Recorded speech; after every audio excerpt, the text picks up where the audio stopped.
dan salam sejahtera untuk kita semuanya. Eh, Secara khusus saya ingin menyapa dan sekaligus berterima kasih untuk sahabat, teman, Pak Pendeta Binsar Pakpahan, PhD, yang sebetulnya secara terdengar kemana-mana sudah santer beliau terpilih ya.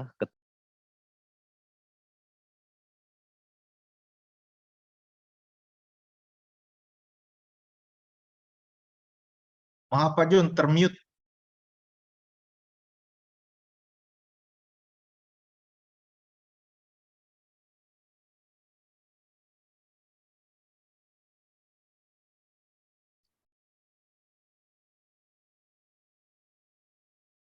Izin Pak Jun, termute Pak.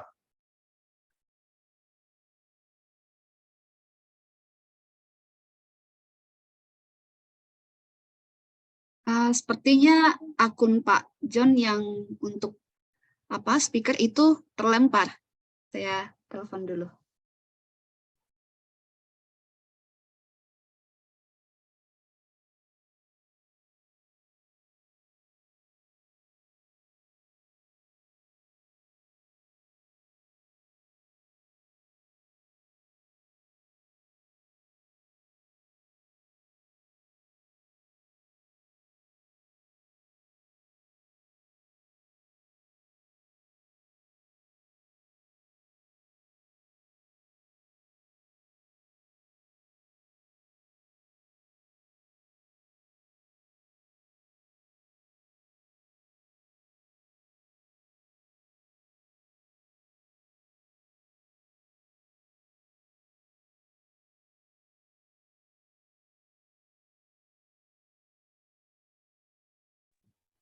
Oke, bisa didengar? Sudah Pak, sudah. Oke, jadi saya ulangi lagi. Jadi kita bersyukur bisa bertemu dengan Bang Binsar lewat media virtual ini, dan sekali lagi terima kasih. Dan hari ini yang menjadi host adalah teman-teman BPSW 6 Gereja Toraja yang menjadi mahasiswa pasca sarjana di STT Inti Makassar. Saya tidak panjang-panjang, saya serahkan ke Ibu Moderator, Pendeta Malmi. Silakan. Ya, terima kasih Pak untuk kata pengantar dari Bapak Pendeta Dr. John sebagai dosen pengampu untuk mata kuliah Teologi Hermeneutik. Ya baik Bapak Ibu, kita akan segera masuk untuk mendengarkan pemaparan materi dari pemateri kita Bapak Pendeta Binsar Jonathan Pakpahan. Namun sebelum itu saya akan membacakan sedikit tentang viti dari beliau.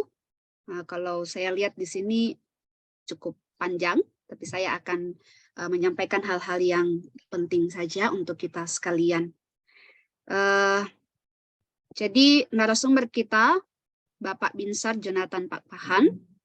Beliau mengambil S1 tahun 2003 di STT Jakarta. Kemudian tahun 2005 mengambil Master of Art in Theology, Faculty of Theology majoring in Sistematika Teologi, Amsterdam, lulus dengan predikat cum laude. Kemudian tahun 2021 mengambil gelar Doctor of Philosophy, Faculty of Theology majoring in Systematic Theology di Amsterdam on Theology of Memory as Basic for Forgiveness and Reconciliation. Kemudian tahun 2016 Habilitation Dissertation Institute di Amsterdam juga. Kemudian beliau juga telah mempublikasikan Academy Publication itu ya di sini ada 38, mungkin saya tidak perlu baca satu-satu karena terlalu panjang. Kemudian juga beliau aktif di berbagai organisasi, baik organisasi gereja pun juga organisasi kemasyarakatan. Dan senang sekali karena pada kesempatan saat ini beliau menyempatkan waktu untuk memberi kita materi terkait dengan teologi pengampunan. Karena itu saya persilakan Bapak Pendeta Binsar Jonathan Pak Pahan untuk memaparkan materi kepada kita. Mungkin waktunya sekitar 45 menit. Terima kasih. Baik, terima kasih. Terima kasih Bapak. Pertama izinkan saya mengucapkan selamat pagi untuk kita semua. Semoga semuanya baik-baik, apakah Reba. Juga buat Ibu Bapak yang ada di Makassar atau di berbagai tempat lain yang mengikuti secara online. Saya senang sekali diajak oleh sahabat saya, Pak Dr. John Simon, yang mengampu mata kuliah ini, juga untuk teman-teman yang mengikuti, juga para alumni yang mengikuti acara ini, atau juga para ibu bapak pendeta yang mungkin ingin kita sama-sama belajar lagi mengenai teologi pengampunan. Nah, saya sendiri sebenarnya saya udah jadi ini ya, jadi co-host. Bisa share screen. Saya mau memulai penjelasan ini. Boleh dijadikan co-host? Mohon maaf, saya belum bisa share screen. Penelitian tentang pengampunan ini adalah sebuah penelitian atau sebuah proses panjang yang saya tempuh sejak master ya, sejak S2. Nah, kenapa saya ke sini? Sebenarnya ada dua, saya sebutkan dulu. Sebenarnya ada dua yang saya tuju. Yang pertama adalah soal mengingat. Jadi waktu itu saya agak kesal gitu. Ini buat teman-teman yang lagi nyari ide disertasi, tesis dan lain sebagainya. Waktu itu saya lagi kesal sama orang Indonesia ini kok pelupa gitu ya, banjir kok lupa. Ini kayak sekarang nih mau pemilu tahun depan baru kita ingat lagi siapa yang pelaku kejahatan kemanusiaan. Jadi kita ini memang pelupa, secara sistematis pelupa, meskipun ada juga rasa untungnya, karena kalau kita berantem gitu ya, kalau kita kena tsunami misalnya, tidak ada lagi yang bicara tsunami sekarang, atau gempa bumi di Jogja. Jadi memang bangsa Indonesia ini pelupa. Tapi salah satu yang jadi concern saya waktu itu adalah gereja saya, AKBP, berantem. 92 sampai 98, bertengkar hebat. Ada yang meninggal dunia, ada yang dipenjara.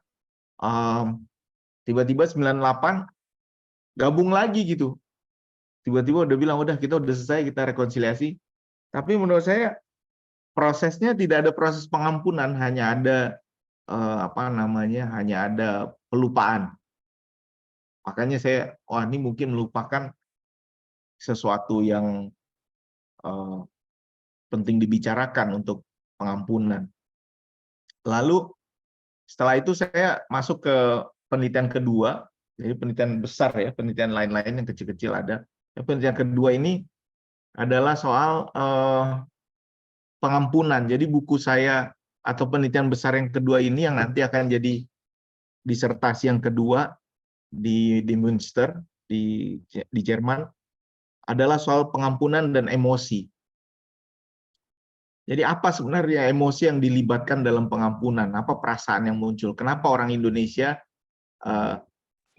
susah mengampuni, tanda kutip, dan proses apa yang harus muncul? Jadi ini proyek besar saya. Jadi saya pengennya ada 3 proyek besar, jadi mengingat sudah selesai, mengampuni sedang saya kerjakan sekarang. Lalu nanti terakhir pendamaian dan rekonsiliasi. Kenapa ini penting ya? Karena menurut saya ada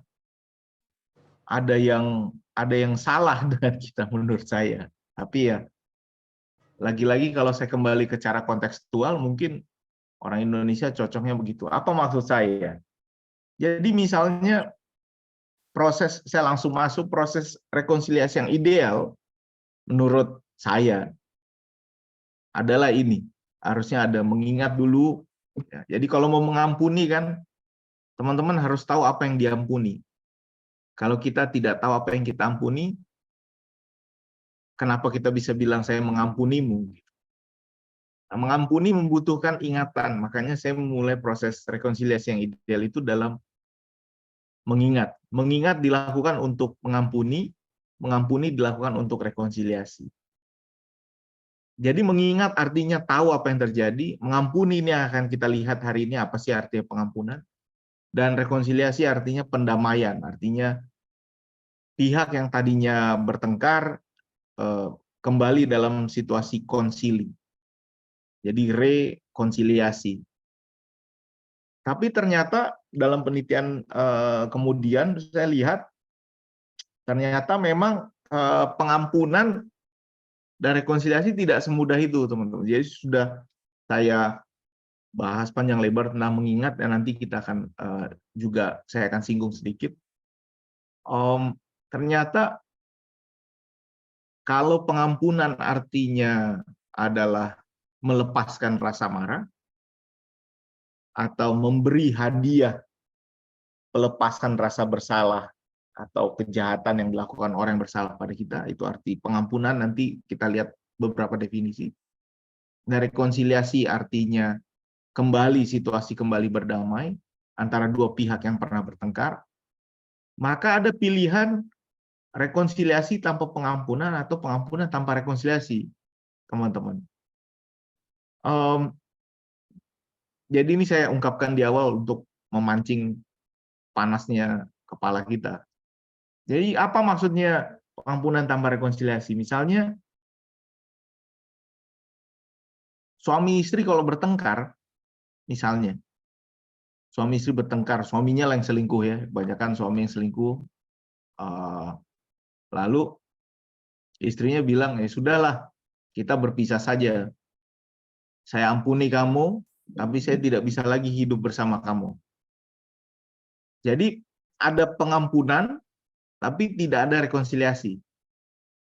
Di pihak lain ada juga orang yang bilang, istrinya bilang, ya sudahlah, ya sudahlah, kita tetap hidup bersama demi anak-anak, tapi saya tidak akan pernah mengampuni kamu. Jadi orang bisa tetap ada dalam situasi di mana dia bersama, tapi tidak pernah ada pengampunan. Nah, dalam situasi seperti itu, saya mau kasih contoh, misalnya gereja, ini yang saya teliti. Misalnya pengampunan tanpa rekonsiliasi, kalau gereja bertengkar, jadi dua gereja dia. Seperti dulu HKBP sama GKPI pernah bertengkar, ada sebuah pertengkaran waktu itu. Lalu memutuskan untuk split, pisah dua, ada GKPI, ada HKBP. Dua-duanya berdamai sekarang, nggak ada masalah, berteman, bisa kerjasama dengan baik, tapi tidak rekonsiliasi. Jadi dua-duanya sudah saling mengampuni, tapi tidak ada rekonsiliasi. Itu contohnya.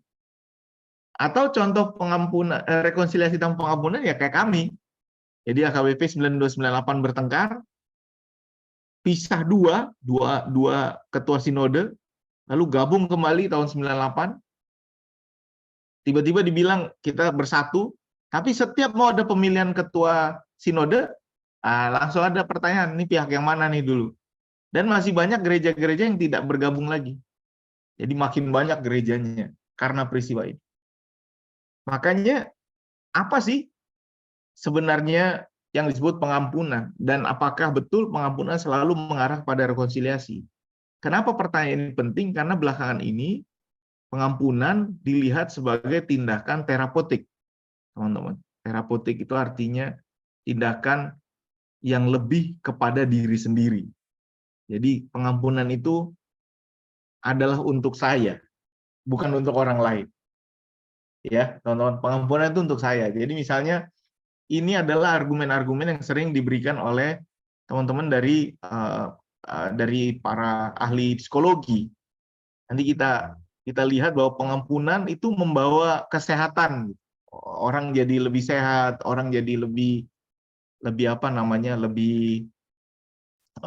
orang jadi lebih bisa melepaskan berbagai luka masa lalu, karena itu membawa penyembuhan bagi dia, membawa kebaikan secara fisik dan emosional buat dia. Bahkan psikologi mengatakan pengampunan itu membawa kebaikan bagi kondisi mental seseorang. Dan yang paling sering sekarang bicara soal pengampunan justru adalah bidang psikologi. Karena itu mari kita lihat sama-sama sebenarnya apa sih pengampunan ini. Nah, dalam filsafat, jadi ini Martha Mino ini ahli trauma, ahli filsafat. Dan ini juga penting teman-teman. Karena saya juga melihat, saya mau memaparkan dulu bahwa saya melihat bahwa ada dua cabang besar di dalam bidang pengampunan ini, teman-teman. Jadi ada yang misalnya bidang besarnya adalah trauma. Oke. Saya melihat bahwa teman-teman yang bicara soal trauma ini tidak selalu mengarah ke pengampunan. Jadi dia lebih bicara ke healing of memory ya.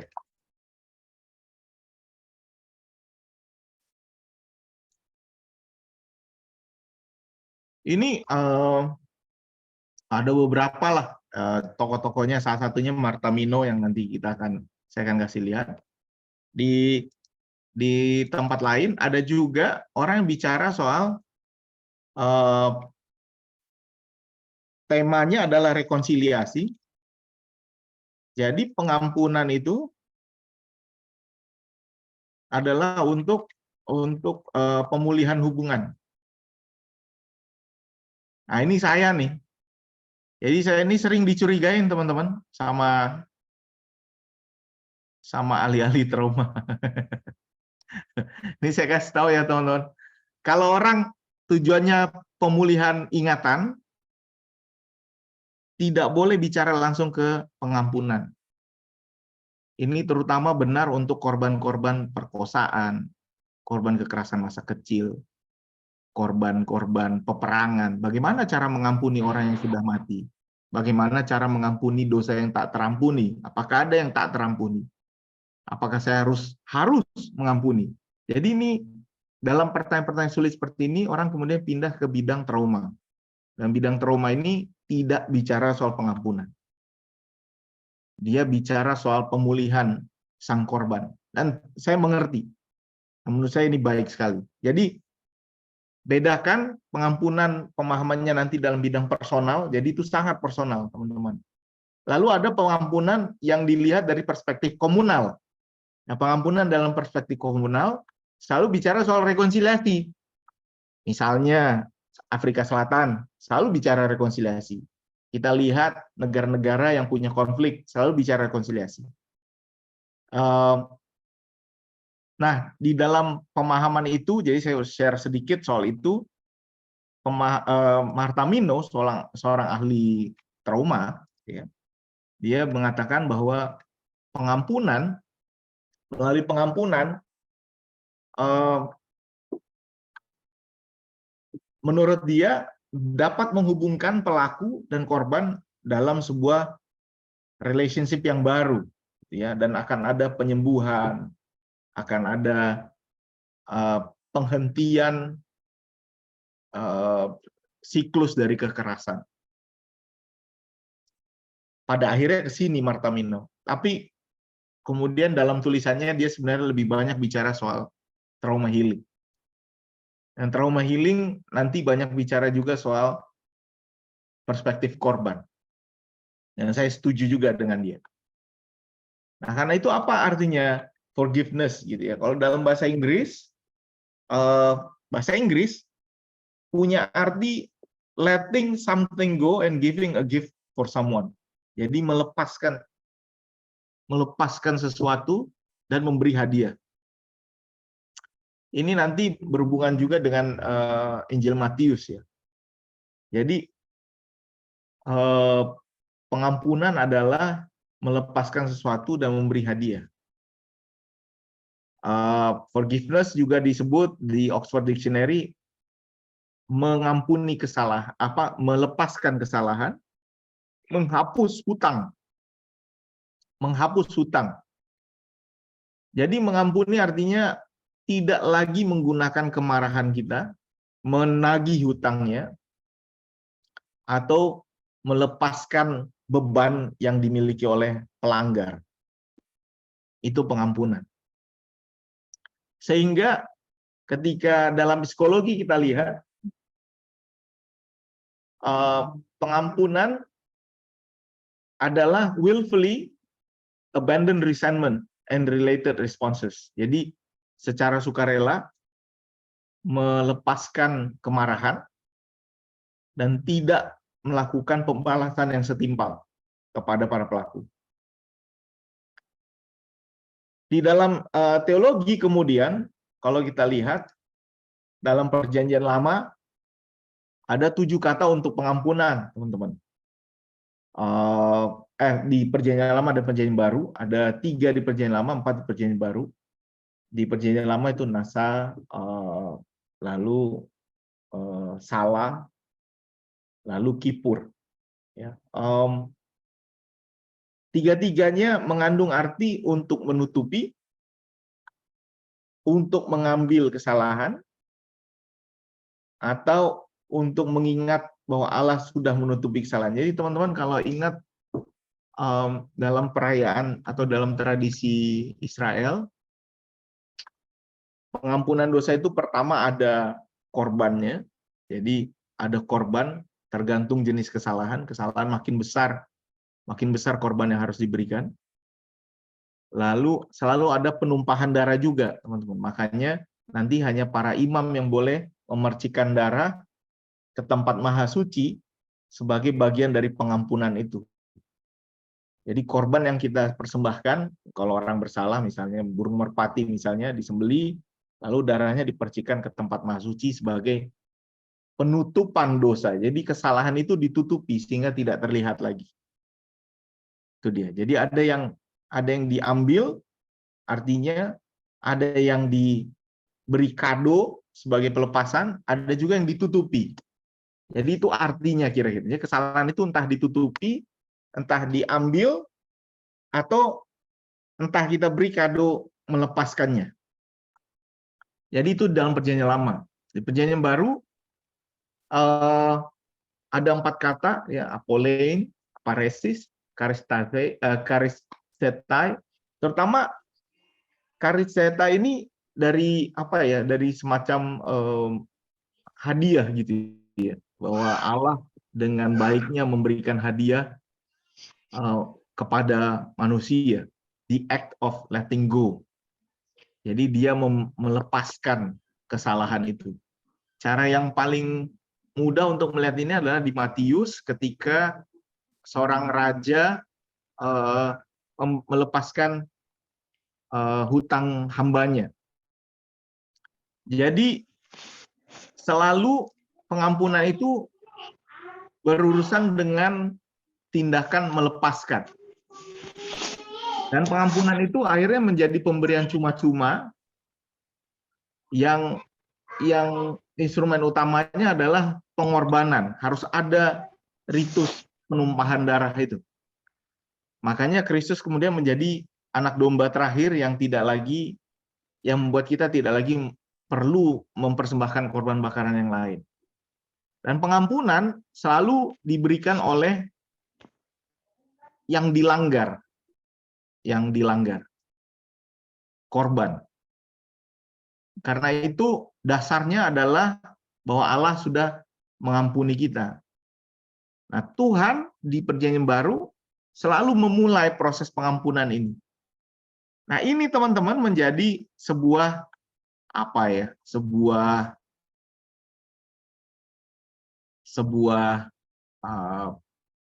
diskusi panjang nanti, karena jika pengampunan definisinya ada seperti ini, hadiah yang diberikan korban kepada pelaku seolah-olah tidak ada pelanggaran,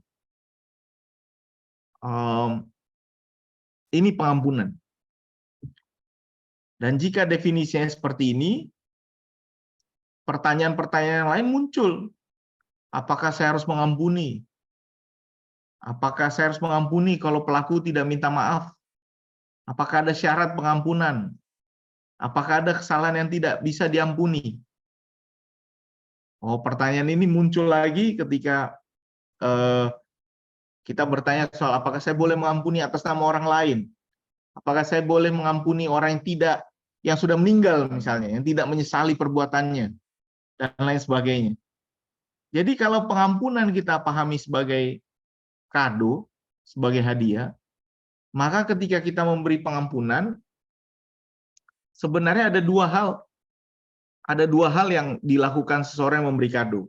Yang pertama, dia bisa mengirim kado ini, lalu dalam mengirim kado, ada dua hal yang dia nyatakan. Yang pertama, kamu salah, gitu ya, teman-teman. Jadi kalau kita bilang saya mengampunimu, kamu salah. Dan yang kedua adalah saya memberikan hadiah ini kepadamu. Ini adalah peristiwa sosial. Karena kita mengirim kado, harusnya ada penerimanya. Tapi penerimanya bisa jadi tidak mau melakukan menerimanya. Dia bilang, oh saya nggak mau terima. Jadi dalam psikologi, teman-teman, pengampunan itu penting sebagai letting go. Jadi letting go itu tidak membutuhkan tindakan sosial. Saya tidak perlu pelaku itu minta maaf pada saya, tapi saya letting go. Dia mau nolak, tidak apa-apa, yang penting saya sudah sembuh. Karena itu pengampunan ini harus kita hindari, seperti kata Dietrich Bonhoeffer, jangan menjadi cheap grace. Pengampunan harusnya sesuatu yang mahal, karena Kristus bisa memberi kita pengampunan melalui sebuah tindakan, melalui sebuah harga yang mahal. Nah, kalau sudah begitu, apakah pengampunan ini cuma-cuma? Kalau pengampunan ini kado, membutuhkan tindakan sosial, lalu prosesnya seperti apa? Apa proses pengampunan? Storch misalnya mengatakan pengampunan itu membutuhkan pertobatan, mengingat, and reconciling. Gitu ya. Pertobatan, mengingat, dan reconciling.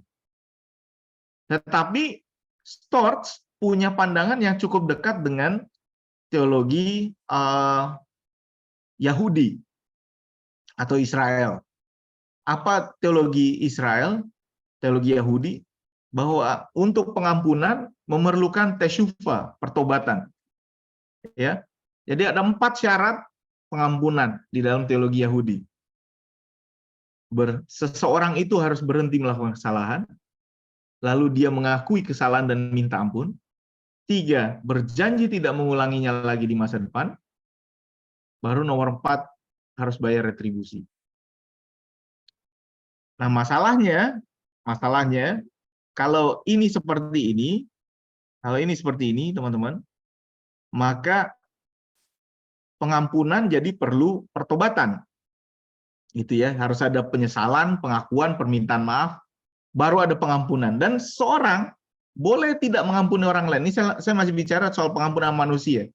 Seorang boleh tidak mengampuni orang lain kalau dia tidak memenuhi syarat-syarat ini. Di dalam perjanjian lama. Teologi Yahudi juga masih seperti ini. Dan ini sebabnya, teman-teman, ini menarik sekali, saya share sedikit, bahwa teologi Yahudi itu sangat kental dengan perintah untuk mengingat.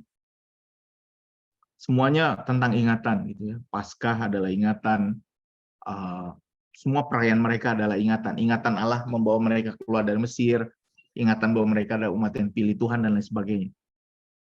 Tetapi untuk pengampunan, mereka tidak diwajibkan untuk mengampuni. Tapi mereka disuruh mengingat. Jadi kalau teman-teman lihat, sesudah Perang Dunia Kedua, sebenarnya sampai sekarang, Jerman masih membayar denda kepada Israel. Jadi teman-teman harus lihat, Jerman itu sampai sekarang masih bayar retribusi kepada Israel. Financially. Itu juga sebabnya Jerman sampai sekarang tidak pernah bicara soal pelanggaran Israel. Yang banyak bicara soal pelanggaran Israel, orang Indonesia. Misalnya, tidak boleh Piala Dunia U20. Tolak. Ya kan? Kita yang Kita yang kesel. Tapi Jerman nggak pernah mengomentari Israel. Jerman boleh mengomentari Ukraina, Jerman boleh mengomentari perang yang lain, tapi tidak boleh mengomentari Israel. Dan Israel terus mengingat bahwa Jerman adalah pelakunya. Jadi ingatan bagi orang Israel adalah wajib, tapi pengampunan tidak. Jadi mereka terus mengingat kesalahan ini bukan untuk mengampuni. Gitu ya teman-teman. Jadi ada juga faktor ini yang membuat Israel itu akan selalu bilang, kau yang melakukan ini, kau yang dulu menyiksa kami, dan lain sebagainya. Nah, setelah Kristus datang, dan memang ini dulu yang terjadi di perjanjian, tapi setelah Kristus datang, ada perubahan dalam teologi Kristen tentang pengampunan, bahwa karunia datang melampaui pertobatan. Ini penting sekali teman-teman. Coba pelan-pelan dulu saya bilang, pengampunan datang melampaui pertobatan. Pengampunan datang melampaui pertobatan. Oke. Apa artinya? Bahwa Kristus datang untuk semuanya. Oke, karena itu kita punya justification and sanctification. Teorinya.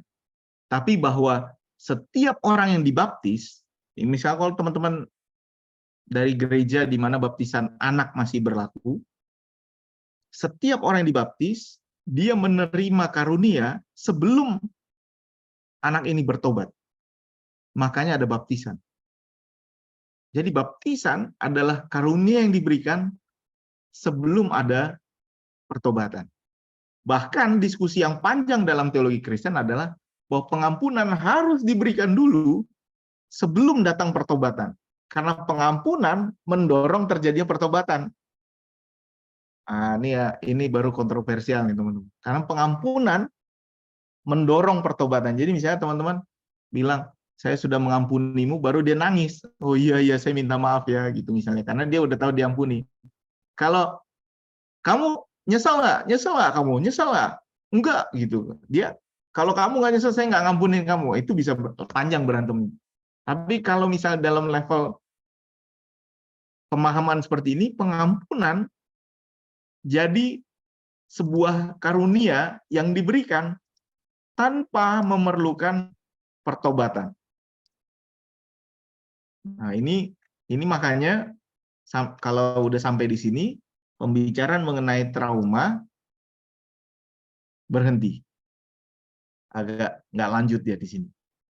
Karena seolah-olah ini meminta korban untuk mengampuni, padahal dia korban. Jadi saya paham juga ini di sini, udah dia yang korban, dia juga yang dituntut untuk mengampuni. Sehingga teman-teman dalam pengampunan ini, makanya penting sekali bicara mengenai mengingat, menurut saya lagi-lagi. Karena dalam mengingat, di situ ada perasaan, ada keadilan yang diberikan pada korban. Karena pengampunan seolah-olah adalah tindakan ketidakadilan, teman-teman. Ini saya coba pelan-pelan ya. Pengampunan adalah tindakan yang tidak adil. Jadi dalam sebuah diskusi kami waktu itu, kami pernah ada conference, lalu orang hukum ikut, jadi bukan cuma teologi, orang hukum ikut. Orang hukum itu protes sama teologi, dia bilang begini, ya teologi Kristen ini ya, dikit-dikit pengampunan, dikit-dikit pengampunan. Sebenarnya orang Kristen ini sedang melakukan ketidakadilan terhadap ketidakadilan. Jadi misalnya kalau kita mau adil, ketidakadilan itu harusnya dihukum. Ya, misalnya ya, tampar pipi kiri ya tampar pipi kirinya lagi. Itu namanya adil. Makanya hukum mata ganti mata, gigi ganti gigi diberikan di Perjanjian Lama bukan untuk pembalasan. Jadi jangan salah juga teman-teman, bukan untuk pembalasan, tapi untuk mengurangi balas dendam. Jadi hukum itu diberikan di Perjanjian Lama bukan untuk pembalasan, tapi mengurangi balas dendam. Karena ada orang disenggol, dia bacok. Pernah dengar ya, senggol bacok? Jadi dia sebenarnya cuma disenggol, dia bacok orang. Makanya untuk menghindari orang yang menyenggol lalu membacok, kalau senggol ya senggol balik. Kalau matamu dicucuk ya cucuk dia. Jangan kau bunuh dia. Jadi mata ganti mata, gigi ganti gigi sebenarnya mengurangi eskalasi pembalasan dendam. Nah, dalam pemahaman itu, dalam mengurangi eskalasi pemahaman dendam, ada keadilan. Jadi kalau matamu, tanganmu dipotong, kau potong tangan dia. Ada yang mati, ya satu harus mati. Jadi itu imbang, adil. Nah, pengampunan jadi ketidakadilan menurut ahli hukum, karena pengampunan adalah pemberian ketidakadilan kepada tindak ketidakadilan. Jadi kalau ada orang jahat sama kita, kan nggak adil. Lalu kita baik sama dia, berarti kita nggak adil sama orang yang nggak adil. Gitu. Jadi ketidakadilan terhadap ketidakadilan. Menurut hukum, ketidakadilan harus dibalas dengan ketidakadilan. Jadi harus dibalas dengan keadilan supaya adil. Dia harus dihukum. Makanya proses hukum harus berjalan meskipun ada pengampunan. Gitu katanya, teman-teman. Jadi pengampunan tidak menghapuskan proses hukum, kata orang hukum. Makanya kalau misalnya teman-teman, kalau masalahnya perdata, misalnya teman-teman melaporkan perbuatan tidak menyenangkan, ya itu bisa jadi bisa jadi ketika teman-teman mengampuni lalu mencabut laporan, itu tidak dilanjutkan. Tapi kalau prosesnya pidana, teman-teman, jadi misalnya ada membunuh gitu kan, lalu keluarga korban, oh kami ampuni dia, kami sadar bahwa kami marah juga tidak akan mengembalikan orang yang kami kasih ini. Tapi proses hukumnya tetap berjalan karena hukum tidak berhubungan dengan rasa pengampunan kita. Hukum bicara soal keadilan. Jadi ini semacam dua terminologi yang agak berlawanan seolah-olah. Karena yang satu memberi ketidakadilan terhadap ketidakadilan yaitu pengampunan, tapi hukum mau memberi keadilan, sehingga dalam pembicaraan soal pengampunan selalu nanti diskusi kita adalah soal di mana keadilan, terutama bagi para korban. Di mana keadilan? Nah, yang menarik juga teman-teman adalah bahwa dalam teologi Kristen, dan ini saya dalam teologi Kristen, karena saya tidak lagi bicara soal tema trauma, lain soalnya dengan dengan teologi trauma, saya sedang bicara soal teologi pengampunannya. Dalam teologi pengampunan, memang kita selalu diminta untuk mengampuni. Ini dia. Kita memang selalu diminta untuk mengampuni. Dalam konteks, misalnya dalam konteks Matius 18 ya. Ini Matius 18,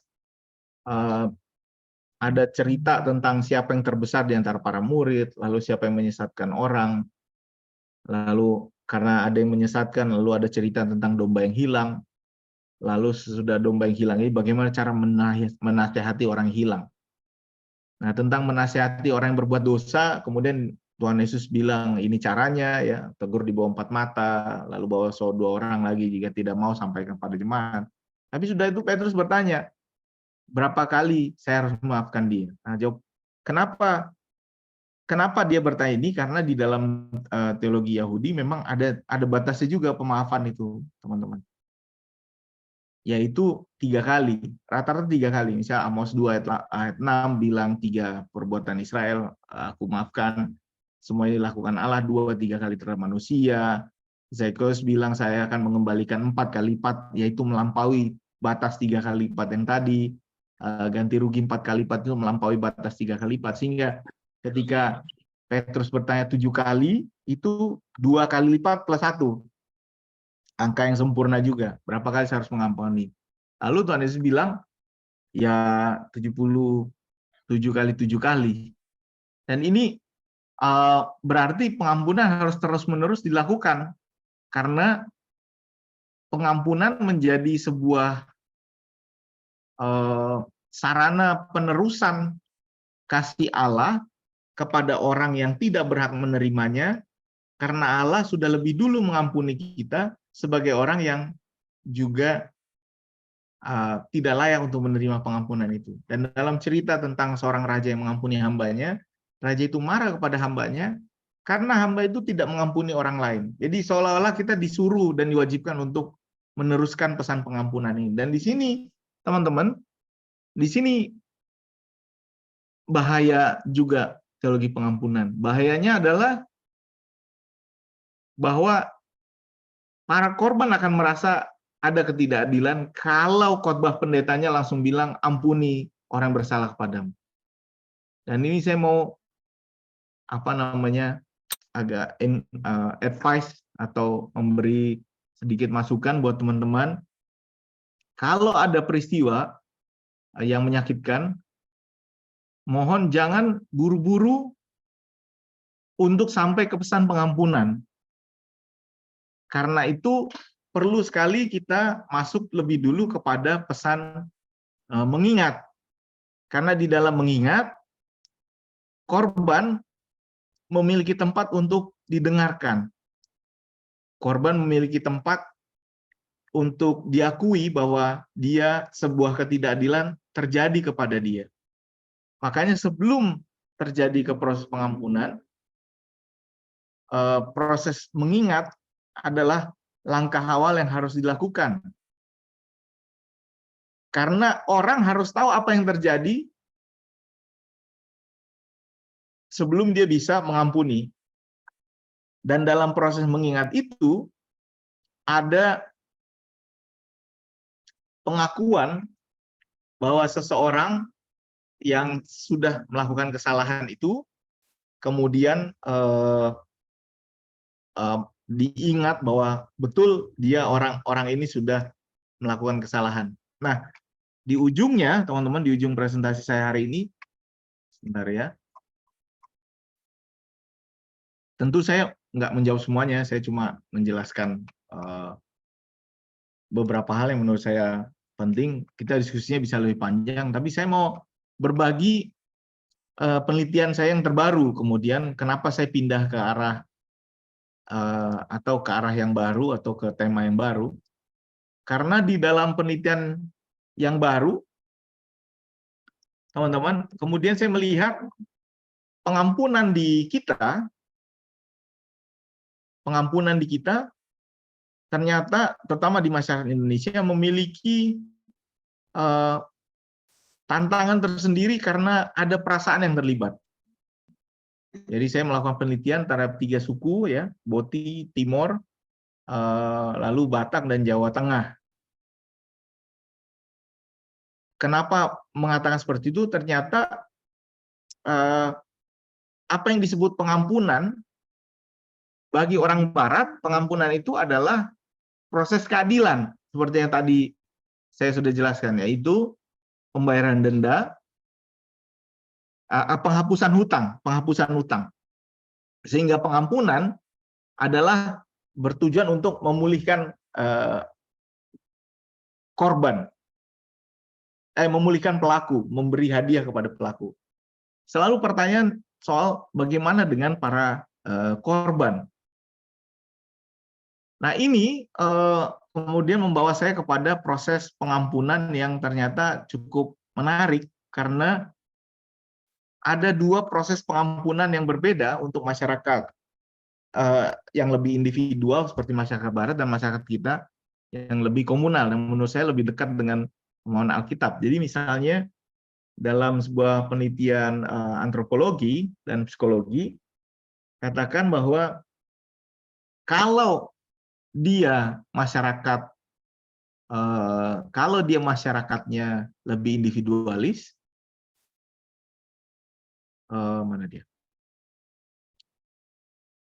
kalau dia masyarakatnya lebih individualis, dia akan merasa guilt, lalu dia akan motivasi untuk repair. Ini yang kita lihat di Jerman. Jadi Jerman bayar terus hutangnya. gitu teman-teman. Tapi kalau masyarakatnya seperti kita, pengampunan itu berarti pemulihan, mengembalikan kehormatan kepada korban. Jadi yang terjadi di kita, kalau kita ada orang yang melakukan kesalahan, maka dia dianggap memalukan, dan dia akan diasingkan, dibuang dari kampung, gitu teman-teman. Nah, kalau ringan bayar denda, kalau berat dibuang dari kampung. Jadi proses seperti ini ternyata menjadi bagian dari masyarakat kita untuk bicara soal pengampunan, karena pengampunan adalah soal pengembalian kehormatan. Nah, di Alkitab pengampunan itu hadiah. Jadi masalah yang muncul di sini adalah selalu bagaimana dengan korban. Apakah korban wajib untuk memaafkan? Bagaimana kalau korban memutuskan untuk tidak memaafkan? Dan dalam hal ini, pertama, jangan buru-buru bicara ke pengampunan kalau ada konflik, kalau ada korban, dan tidak semua masalah sama cara penyelesaiannya. Tapi pada akhirnya pengampunan adalah sebuah tawaran untuk para korban tahu bahwa dia juga adalah orang yang diampuni, dan dia juga bisa melepaskan ini dan memberi tawaran kepada pelaku sebagai bagian untuk melepaskan beban yang ada pada dia. Dan ini adalah berat, teman-teman, tetapi sesuatu yang diminta dari teologi Kristen. Makanya untuk sampai ke pengampunan, menurut saya ada lagi langkah-langkah yang harusnya ditentukan sehingga korban tidak merasa dikorbankan lagi sebagai orang-orang yang diminta wajib untuk mengampuni. Tapi pengampunan adalah kado yang ditawarkan pertama oleh Allah kepada kita, dan karena Allah sudah memberikan kado kepada kita, kita juga dimampukan untuk memberi kado kepada orang yang melukai kita. Jadi kira-kira begitu dulu teman-teman, karena banyak sekali sebenarnya diskusi soal pengampunan ini.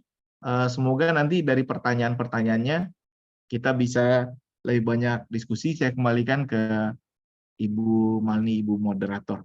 Terima kasih, Ibu. Iya, terima kasih Pak Binsar untuk pemaparan materi yang sangat luar biasa. Tentu memberi insight bagi kami sekalian di dalam memahami tentang teologi pengampunan. Baik, rekan-rekan sekalian, kita akan masuk dalam sesi diskusi. Saya akan membuka 2 sesi. Untuk sesi pertama, saya persilakan teman-teman yang ingin bertanya, boleh raise hand untuk bertanya langsung, dan boleh juga mengetik di kolom chat bagi yang tidak memungkinkan untuk menyampaikan secara langsung. Silakan. Siapa yang akan bertanya? Silakan raise hand. Atau bisa juga di kolom chat.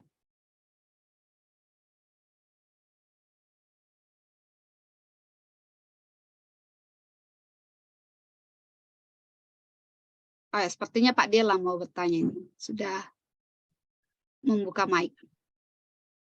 Ya, baik, terima kasih. Terima kasih Pak Binsar. Hari ini memberi begitu banyak pencerahan bagi kami, khususnya saya. Saya tertarik tadi penjelasan bagian terakhir. Kita terlalu banyak sepertinya langsung potong kompas ya, sehingga kemudian pengampunan dan rekonsiliasi itu sepertinya sulit untuk kemudian dicapai di saat sekarang ini, secara khusus kita dalam pelayanan di tengah-tengah jemaat. Beberapa uraian tadi, baik dalam tradisi perjanjian lama, saya kemudian tertantang, tetapi kemudian perlu hati-hati di sini. Saya dari Toraja, Pak.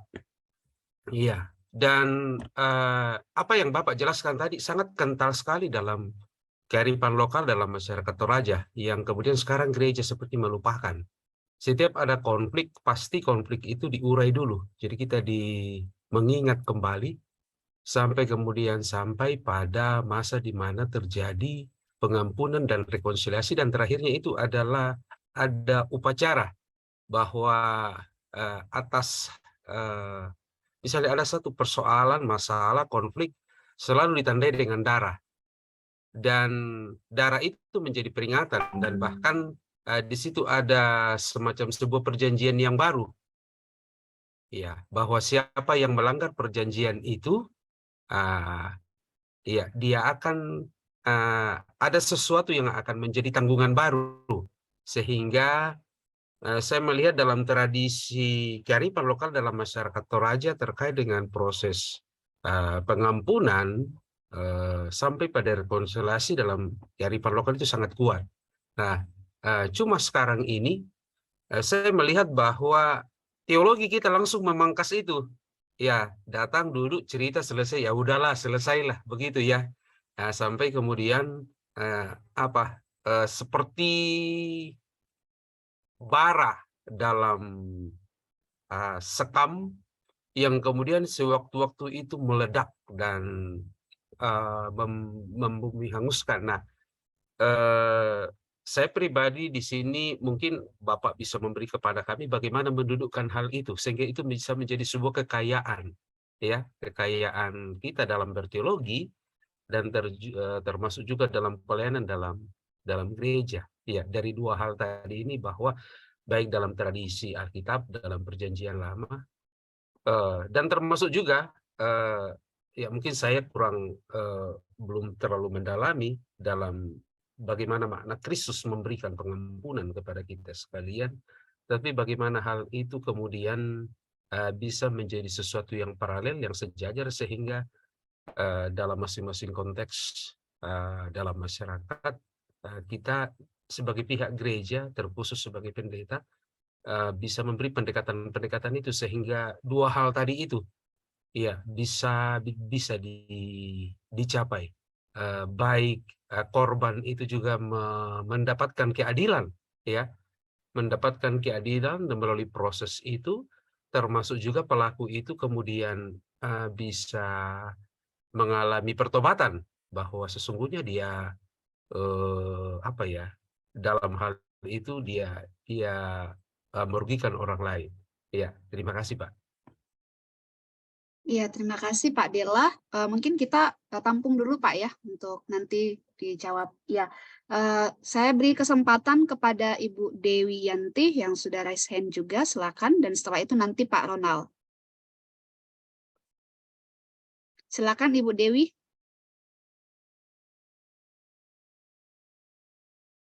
Masih mute.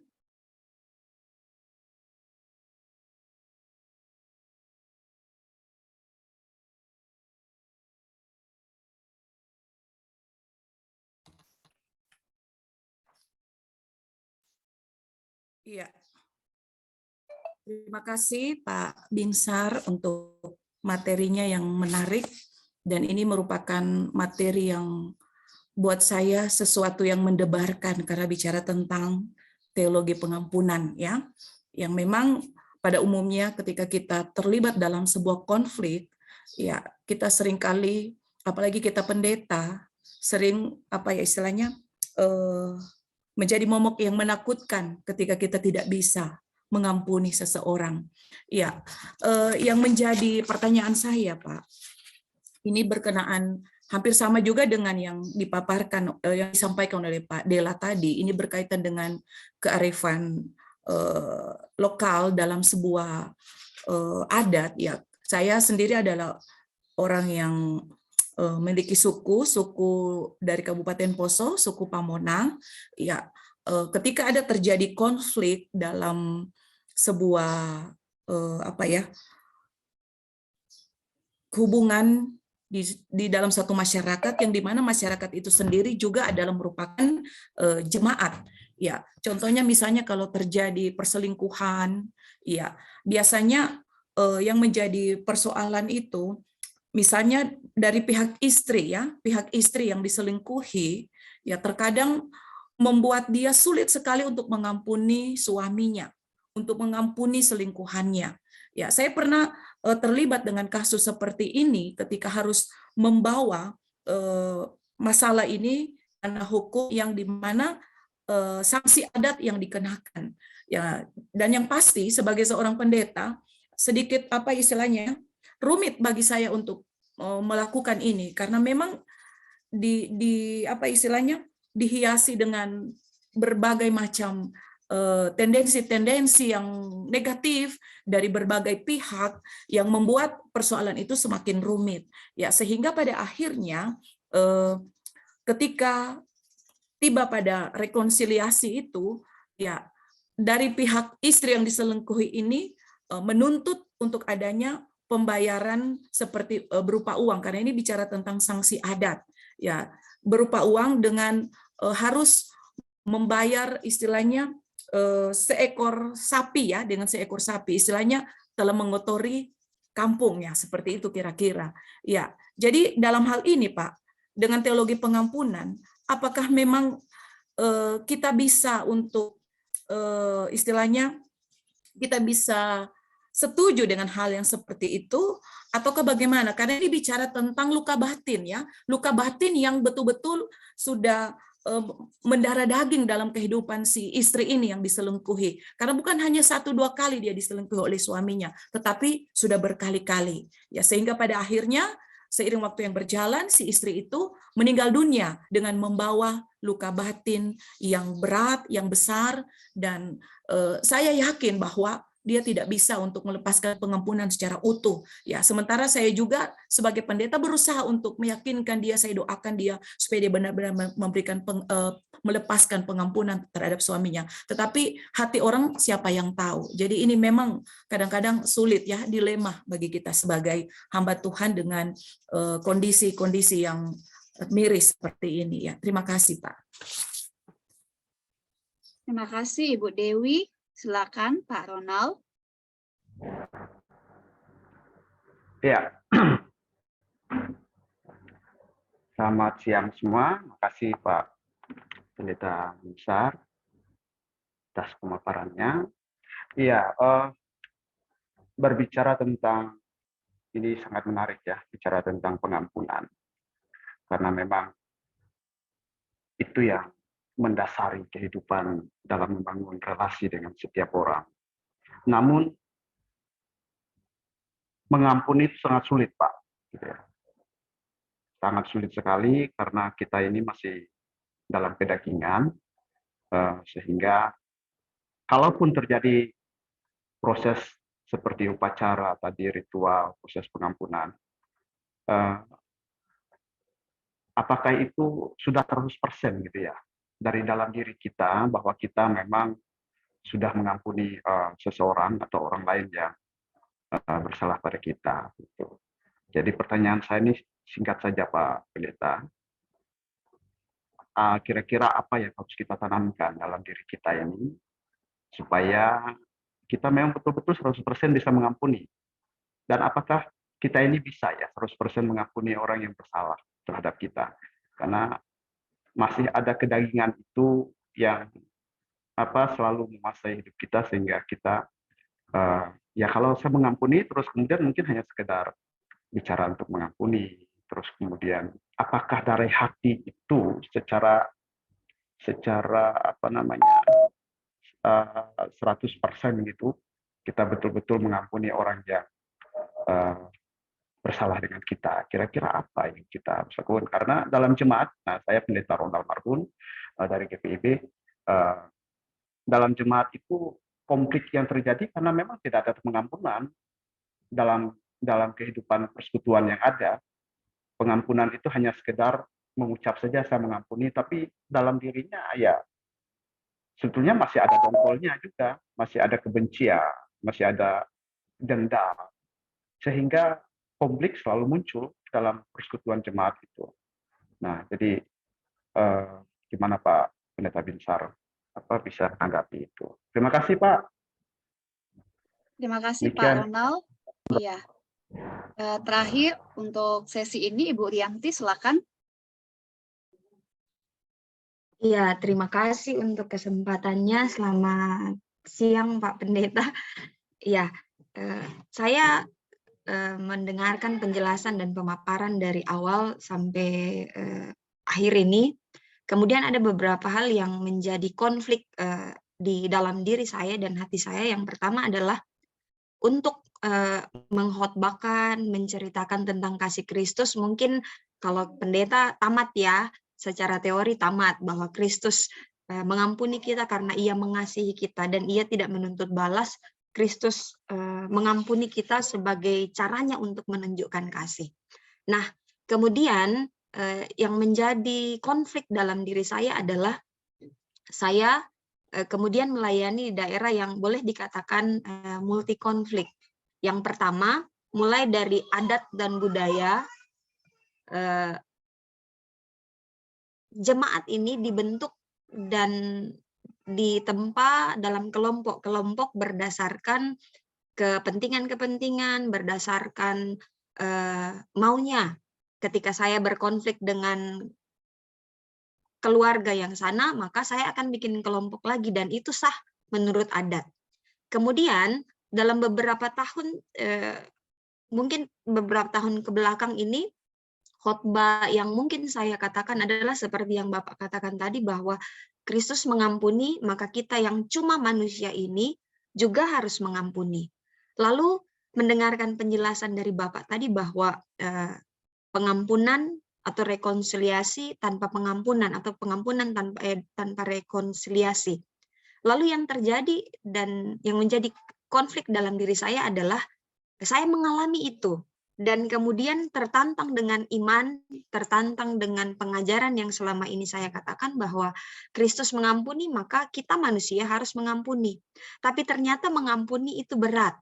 Kemudian saya melihat sebab, melihat konteks yang kemudian membuat pengampunan ini susah terjadi di masyarakat, terutama jemaat yang saya tempati, maka pelayanan yang saya kemudian berikan kepada jemaat, seolah-olah saya justru terbawa, karena saya mengerti apa alasan mereka tidak mengampuni, karena saya kemudian tahu konfliknya, karena saya kemudian berada dalam situasi itu, maka saya kemudian katakan, ya tidak apa-apa kalau belum mengampuni, tidak apa-apa kalau memang masih sakit hati. Dan kemudian tadi Bapak katakan pengampunan, mengampuni tapi tetap mengingat. Kemudian pertanyaan saya, Pak, dalam situasi dan konteks yang kemudian saya alami, apakah kira-kira saya sebagai seorang pelayan Tuhan tidak mengingkari apa yang dikatakan oleh Alkitab dan apa yang diteladankan Yesus, bahwa pengampunan itu harus dan pengampunan itu diberlakukan bagi semua orang. Ketika berada dalam situasi, berada dalam konteks dan pelayanan ini, maaf, ada gangguan sebentar.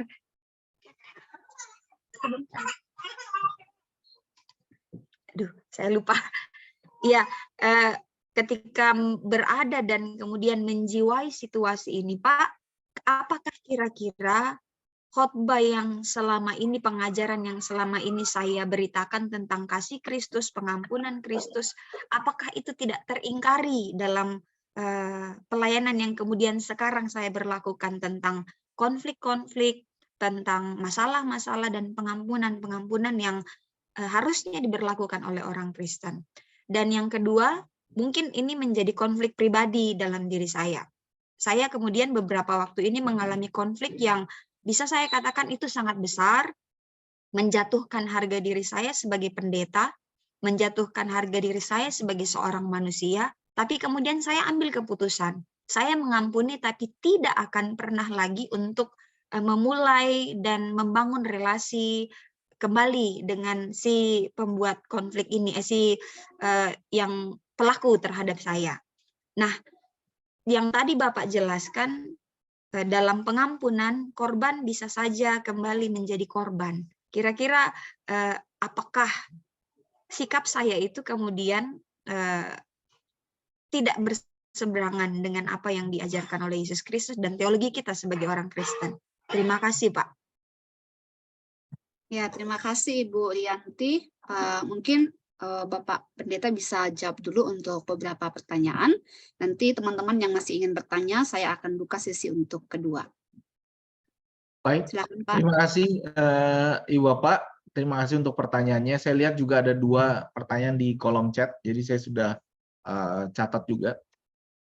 Ini ya teman-teman, kalau bicara soal pengampunan, langsung luka-luka lama keluar. Ini apa namanya?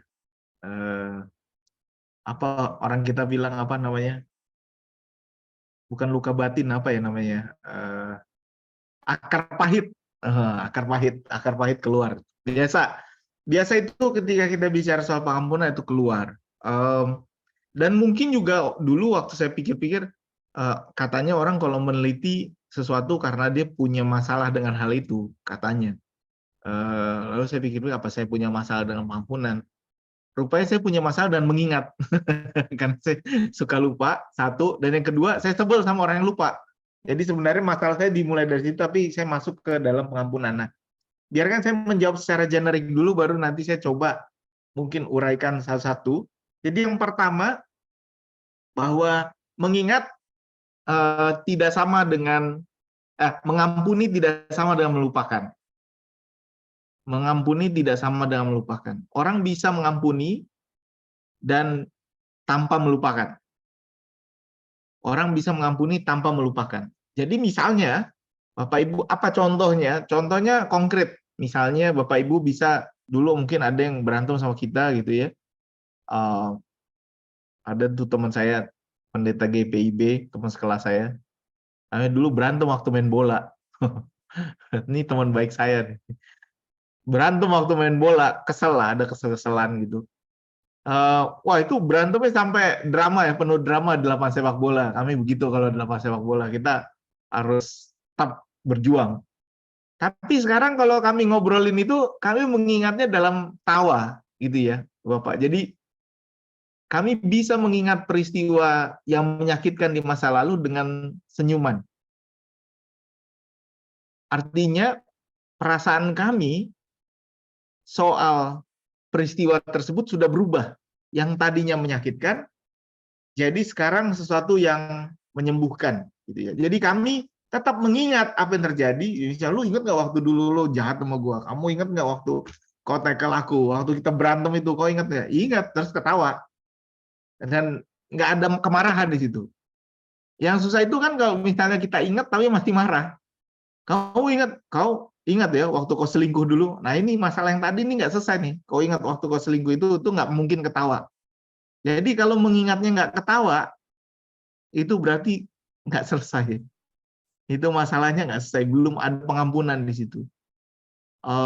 Kalau bisa dilakukan mengingat dengan mengubah perasaan kita akan ingatan tersebut, akan peristiwa tersebut, berarti kita bisa memulai proses pengampunan. Jadi pengampunan itu adalah memberi kado, melepaskan rasa marah dalam diri, dan juga melepaskan tuntutan pembalasan terhadap orang yang menyakiti itu. Jadi itu sebenarnya pengampunannya. Nah, kenapa kultur kita punya beberapa tradisi?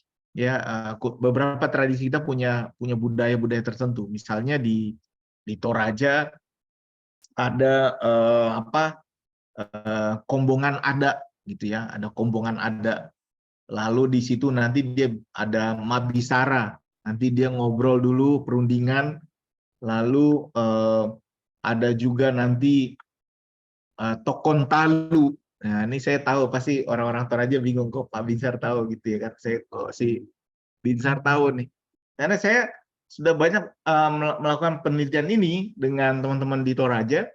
Jadi tokontalu ini ada musyawarah lalu menentukan apa yang harus dilakukan dalam proses-proses ini. Nah, yang terjadi di dalam adat, dan ini yang terjadi di adat-adat kita di Indonesia, adalah kalau kejahatannya luar biasa, selalu yang dituntut adalah pengembalian kehormatan kepada sang korban. Jadi denda itu pengembalian kehormatan pada korban atau pembuangan dari desa itu kepada yang sangat keterlaluan itu adalah pengembalian kehormatan pada korban. Pengampunan sulit terjadi kalau sang korban tidak merasa di Indonesia ya, sang korban merasa kehormatannya tidak dikembalikan. Ini makanya tadi misalnya Ibu Pendeta Rianti misalnya, harga diri. Sudah harga diri tuh. Kalau udah harga diri, Ibu Bapak, itu jadi soal kehormatan. Jadi rasa luka itu sering terjadi karena kehormatan di kita. Kalau di luar negeri, Ibu Bapak, terutama di masyarakat yang lebih individualis, masyarakat Eropa atau Amerika Serikat, dia lebih kepada kerugian, denda. Jadi kalau saya dirugikan, pengampunan itu soal bayar denda. Bayarlah supaya saya nggak rugi lagi. Makanya di Amerika itu selalu soal tuntutan ya, soal damage, liability, selalu soal itu. Kalau kita lebih soal kehormatan. Nah,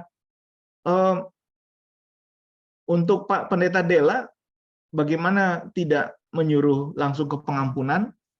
Menurut saya Pak, memang perlu ada proses Pak, dan proses ini yang di dalam Alkitab ada proses pembicaraan mengenai apa yang benar-benar terjadi. Dan ini yang kadang-kadang kita bypass di dalam teologi, bukan teologi kekristenan, kita bypass di gereja. Jadi belum apa-apa kita langsung bilang ke korban, dan ini selalu ke korban, ampuni, ampuni, ampuni. Padahal prosesnya belum selesai. Itu. Jadi kita seolah-olah sedang membuat korban ini menjadi korban kedua kali. Dan ini yang sebenarnya disuruh oleh Tuhan, terutama pada kita untuk mengingat orang-orang yang menderita, mengingat mengingat bahwa untuk sampai ke pengampunan, untuk sampai ke penebusan Kristus ada pengorbanan. Jadi ada penderitaan, dan itu juga harus kita ingat bahwa ada orang-orang yang menderita. Dan orang-orang menderita ini harusnya menjadi beban kita bersama untuk kita ingat. Makanya untuk tidak menjadi murahan, pengampunan ini harus dimulai dengan mengingat. Ya, ini berlaku untuk semua, Ibu Bapak. Saya ada tulis artikel Renungan Paskah di Harian Kompas yang lalu. Mungkin Ibu Bapak bisa lihat di situ apa tawarannya ya tentang mengingat ini. Boleh dilihat di situ. Sehingga ketika Ibu Pendeta Dewi bicara soal yang selingkuh, gitu ya, ini yang selingkuh, menyuruh korban untuk harus mengampuni adalah pemaksaan menurut saya, pemaksaan kepada korban, tanpa sang pelaku mengakui kesalahannya, atau sang pelaku mengembalikan kehormatan pasangannya yang sudah dia selingkuhi ini. Nah, di dalam masyarakat kita sayangnya yang sering dituntut melakukan ini biasanya perempuan. Perempuan harus begini, sudah ampunilah, laki-laki memang begitu dan begini. Jadi ini yang menurut saya ada perbedaan, ada pengaruh dari kultur, dari tradisi yang lebih patriarkal. Sementara misalnya kalau perempuan itu yang selingkuh, langsung diarak rame-rame, Ibu Bapak. Saya sering lihat nih sekarang berita-berita di ini, kalau perempuannya langsung seolah-olah dihujat, tapi kalau laki-laki udah biasa, memang gitu laki-laki. Jadi ini sebuah ketidakadilan juga. Makanya ketika ada perselingkuhan, pengampunan itu memang kita advokasi kepada korban, tetapi kita harus beri waktu kepada dia untuk memprosesnya. Dan proses ini tidak bisa instan, Ibu Bapak. Karena ingatan itu selalu datang kepada dia. Makanya tadi saya bilang ada pilihan orang bisa rekonsiliasi tanpa pengampunan. Atau seperti Ibu Rianti lakukan, dia mengampuni tapi tidak mau rekonsiliasi. Tidak mau berurusan lagi dengan orang yang menyakiti hatinya. Nah, idealnya habis rekonsiliasi, habis pengampunan ada rekonsiliasi. Itu ideal. Tetapi yang sering dituntut dari kita adalah pengampunan. Makanya ini agak kontroversial juga. Saya lagi tulis artikel juga, nggak tahu nih, nanti belum selesai sih. Bahwa memang mungkin pengampunan tanpa rekonsiliasi harus jadi pilihan. Yang penting ada pengampunan. Jadi Ibu Rianti tidak marah lagi, Ibu Rianti tidak dendam lagi, dan tidak menuntut lagi apa yang dilakukan mereka, tetapi tidak mau bekerja sama lagi. Jadi itu agak berbeda ya. Tidak mau jatuh ke dalam lubang yang sama, itu bisa juga diartikan demikian. Saya dalam bisnis, saya pernah ditipu sama dia, ya sudahlah, saya relakan kerugian saya, tapi saya nggak akan kerjasama sama dia lagi karena saya tahu kalau dia begitu mungkin dia akan menipu saya lagi. Jadi saya nggak marah, tapi saya selesaikan. Sama seperti Bapak kalau ada orang mau berhutang sama kita, saya punya taktik agak beda kalau orang berhutang sama kita. Kan ini sama seperti hutang ya, pengampunan itu kan melepaskan hutang. Jadi daripada saya nagih terus dan saya jadi marah karena dia tidak menyelesaikan tanggung jawabnya sama dia, orang kalau ngutang sama saya sekarang, saya ini kasih taktik nih sama Ibu Bapak. Kalau orang hutang bisa, Pak Binsar, Bang boleh nggak pinjam 5 juta misalnya gitu kan. Wah, minjem 5 juta gitu. Yang saya lakukan adalah Ibu Bapak, saya kasih 300.000, ini 300.000, nggak usah dibalikin. Gitu. Jadi dia bingung, loh kok 300.000? Iya, nggak usah dibalikin. Tapi nggak 5 juta juga. Jadi dia nggak bisa nolak, kan gitu kan. Oh, lumayan juga 300.000. Tapi juga nggak membuat saya terus-menerus menagih dia, sehingga saya jadi marah sama dia gitu. Lebih baik selesai urusannya, selesai. Dan itu seperti itu kira-kira, kita bisa menyelesaikannya tapi tidak berurusan lagi dengan dia. Menurut saya itu bisa dilakukan, tapi memeriksanya seperti pertanyaan Pak Pendeta Ronald, apakah sudah 100% mengampuni? Cara mengujinya adalah apakah kita masih punya kemarahan ketika mengingat peristiwa itu. Kalau masih marah, apalagi nangis, oh ini saya cerita nih Pak Ronald. Jadi waktu itu saya melakukan penelitian kan soal konflik kami itu HKBP, saya lakukan di 2007 Pak. Jadi konfliknya sudah selesai 98, selesai tanda kutip. Saya pergi cari data ke daerah gitu ya. Lalu di daerah ada yang cerita sama saya, oh saya sudah mengampuni peristiwa itu, kata dia. Bagi saya itu sudah selesai. Saya tidak lagi mau mengingat-ingat. Tiba-tiba nangis Pak.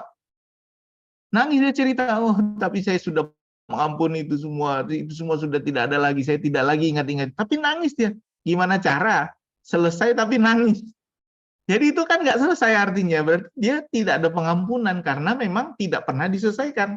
Yang dia lakukan adalah mencoba mengubur ingatannya, tapi tidak melakukan pengampunan. Makanya Ibu Bapak, yang paling bahaya itu adalah ketika kita mencoba mengubur ingatan, tapi rasa marahnya tetap ada di dalam, lalu rasa marah ini muncul sewaktu-waktu tanpa kita tahu kenapa. Itu yang bahaya, itu yang nanti jadi ingatan traumatis.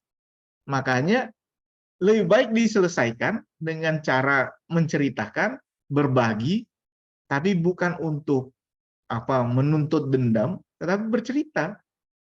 Dan nanti suatu hari ketika kita sudah bisa tersenyum mengingat peristiwa menyakitkan ini, disitulah tandanya bahwa kita sudah betul-betul mengampuni, Pak. Sama seperti teman saya yang berantem tadi, lagi main bola, sekarang kalau kami ingat itu bahan ketawaan kami aja. Bahwa kami dulu pernah seperti itu berantemnya. Jadi mungkin dua dari Ibu Alfira dan Pak Roni.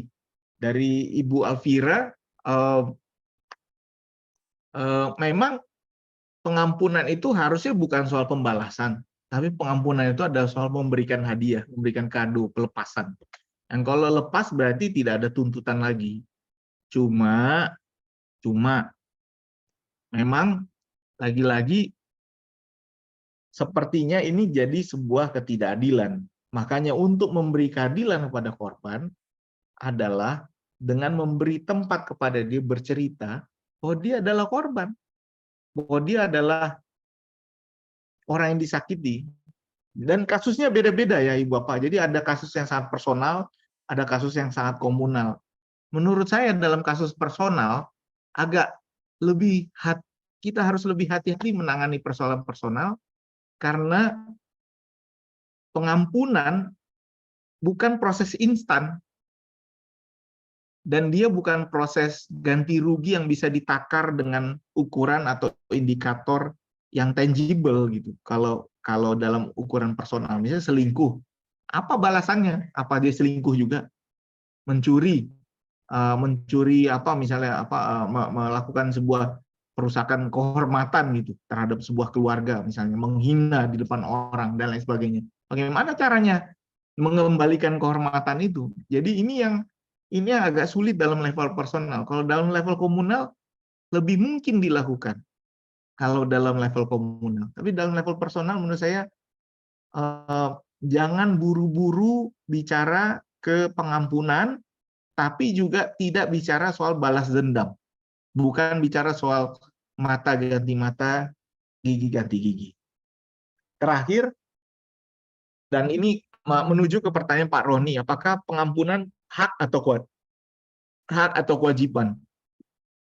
Nah, di sini saya masih sama dengan Miroslav Volf misalnya. Dia bilang bahwa pada akhirnya orang Kristen itu diminta untuk mengampuni pada akhirnya.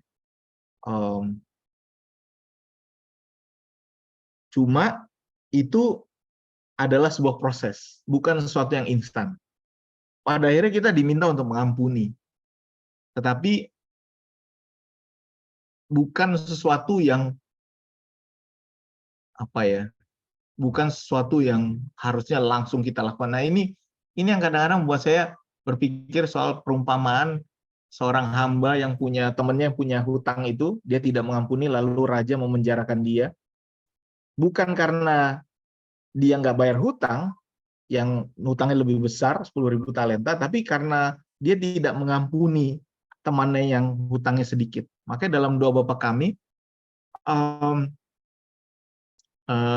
ampuni kami seperti kami juga mengampuni orang yang bersalah kepada kami, itu menjadi sebuah permohonan yang betul-betul sulit untuk dilakukan, karena yang bisa memberi hadiah seperti ini, kado seperti ini adalah orang-orang yang juga pernah merasakan diberi kado. Makanya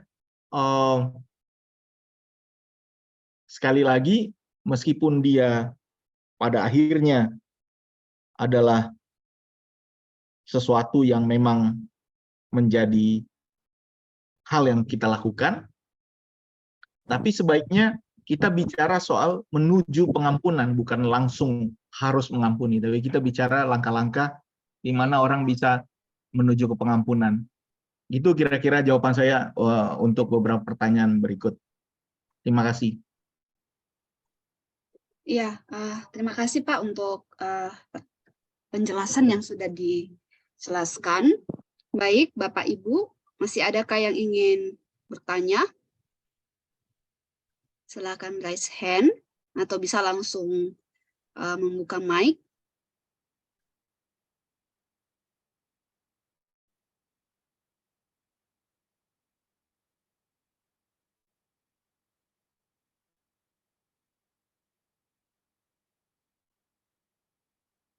Ya, di kolom chat Pak ada pertanyaan dari Pak Pendeta Simon.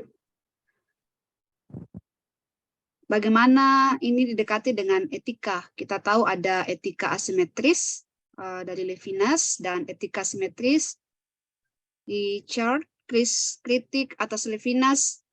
Usulan Levinas terlampaui ideal dan hampir sulit diterapkan, tapi usulan Levinas juga menarik karena kita mau menjadi seperti Kristus. Mohon pencerahannya.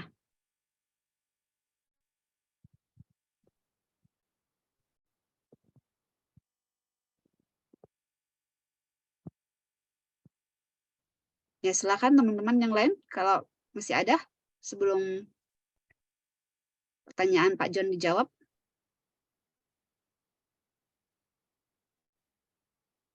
Iya, saya sedikit masih berkaitan dengan pertanyaan tadi saya, Pak. Bisa, Pak Binsar?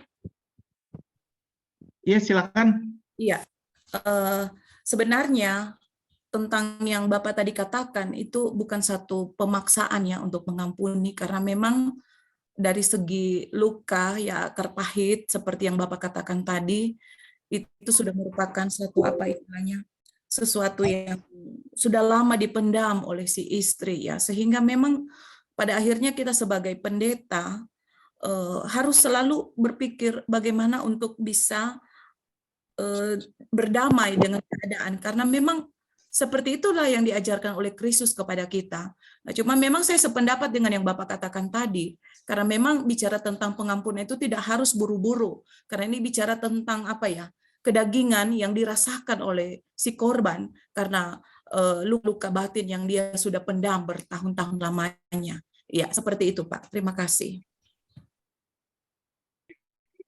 Baik, langsung ke Ibu moderator. Langsung aja ya. Baik. Ini ada juga sebuah masukan yang sangat baik ya dari Pak John. Jadi dalam pengampunan ini memang pengampunan ini nggak simetris sih Bapak, asimetris. Idealnya begitu, karena idealnya adalah kita mengampuni karena kita sudah diampuni, bukan karena dia, bukan karena orang ini, tapi karena relasi kita dengan yang di atas. Makanya tuntutannya jadi agak berat memang buat kita, karena seolah-olah segala sesuatu harus bisa kita lepaskan, harus bisa kita let go, harus bisa kita ampuni. Ya idealnya begitu, Bu Dewi. Idealnya. Tapi kan lagi-lagi kita ada dalam dunia yang tidak ideal. Kita ada dalam dunia di mana kita disakiti, di mana kita punya banyak beban, punya akar pahit dan lain sebagainya. Sehingga salah satu jalan yang bisa membuat kita melepaskan kemarahan ini adalah dengan mengingat, bahwa dengan latihan mengingat, dan ini yang juga dilakukan oleh psikologi, bahwa dengan mengingat kita bisa menyelesaikan masa lalu dengan memberi tawaran perasaan yang berbeda terhadap ingatan itu. Dan dalam mengingat ini ada beberapa proses yang harus kita lakukan. Misalnya macam-macam lah ya, nanti bisa dilihat juga di dalam entah buku atau teori yang saya tulis. Cuman mengingat ini bisa dilakukan dengan macam-macam. Cuma satu, kita harus jujur apa yang terjadi, kita berusaha mengingat apa yang terjadi. Lalu yang kedua, juga jangan melebih-lebihkan dan jangan mengurangi. Artinya kita harus tahu, dan tujuannya adalah untuk menuju ke pengampunan, sehingga beban yang ada di dalam kita itu bisa kita lepaskan, karena utamanya pengampunan kemarahan itu adalah beban yang kita bawa-bawa. Sehingga dalam pertanyaan Ibu Dewi tadi,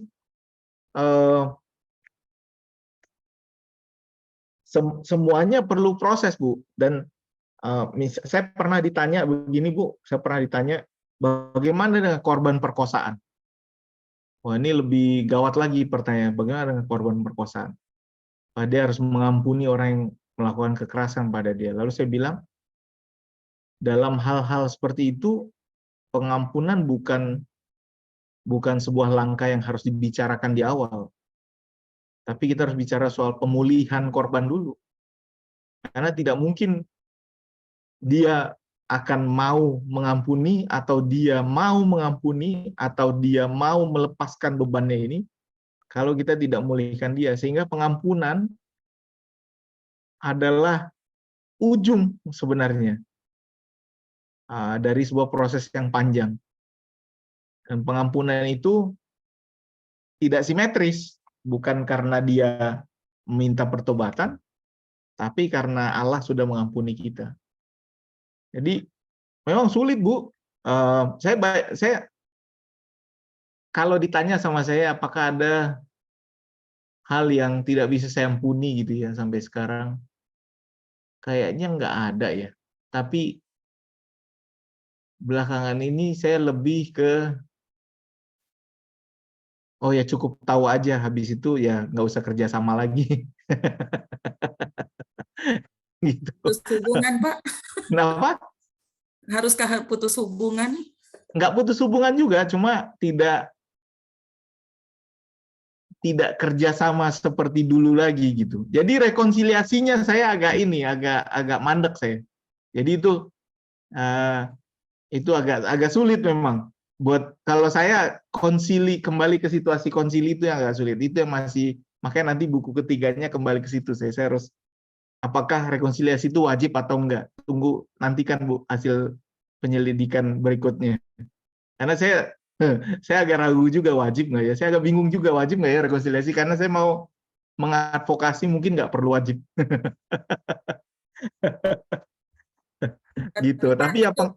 Ya, itu Pak yang menjadi persoalan itu kalau di kasus personal itu yang terlalu sulit. Ya, karena kita bisa saja memberikan pengampunan tanpa lagi istilahnya rekonsiliasi, atau kita melakukan rekonsiliasi tanpa pengampunan, karena memang pada akhirnya orang akan berpikir berkonflik dengan orang itu ya merupakan satu hal yang istilahnya trauma, ya, mendatangkan trauma tersendiri, sehingga dia hanya melupakan, berusaha untuk mengubur ingatan tentang kekecewaannya, tentang amarahnya, tetapi dia membatasi diri, dia tidak membangun lagi komunikasi. Dalam arti orang yang seperti itu ya sudah merupakan catatan hitam, ya, blacklist dalam hidupnya. Kira-kira seperti itu, Pak. Ya. Nah, kalau blacklist berarti belum ada pengampunan, Bu. Jadi harusnya nggak boleh blacklist. Harusnya tetap bisa bicara, tetap bisa ngobrol. Dalam hal ini saya mau sharing ya Ibu Bapak. Dalam hal ini saya lebih salut kepada politisi daripada orang gereja. Oke. Orang gereja beda ketua sinode, sesudah terpilih tetap dia beda ketua sinode.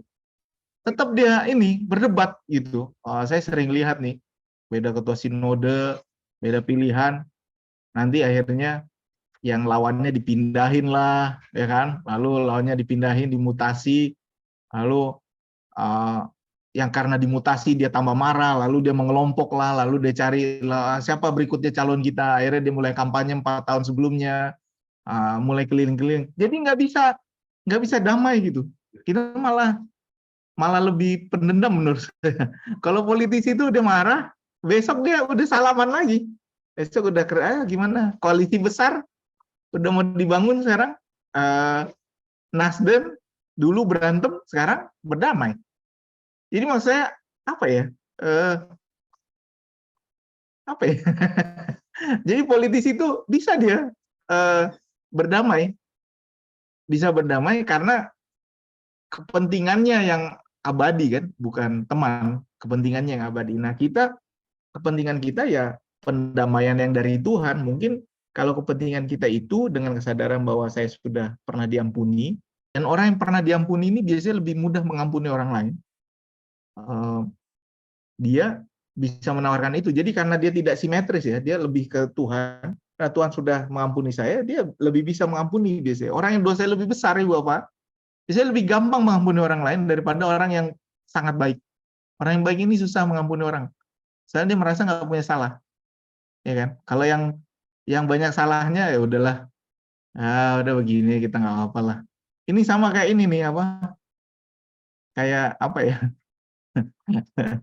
Jangan pendeta melulu ntar saya. Kalau pendetanya dulu mantan penjahat gitu misalnya, dia lebih gampang memaklumi kejahatan daripada orang yang hidupnya lurus-lurus saja. Kira-kira begitulah. Jadi itu jawaban saya, Bu. Untuk Pak Andreas, apakah adil menghukum atau memusnahkan orang bersalah dengan dasar keadilan? Yang enggak. Justru itu dia yang Tuhan lakukan di Perjanjian Baru adalah dia sekarang memberi kesempatan supaya orang bisa diselamatkan. Tidak lagi bicara soal perspektif penghukuman, tidak lagi bicara soal perspektif kehancuran gitu ya, tapi dia perspektif pengampunan. Makanya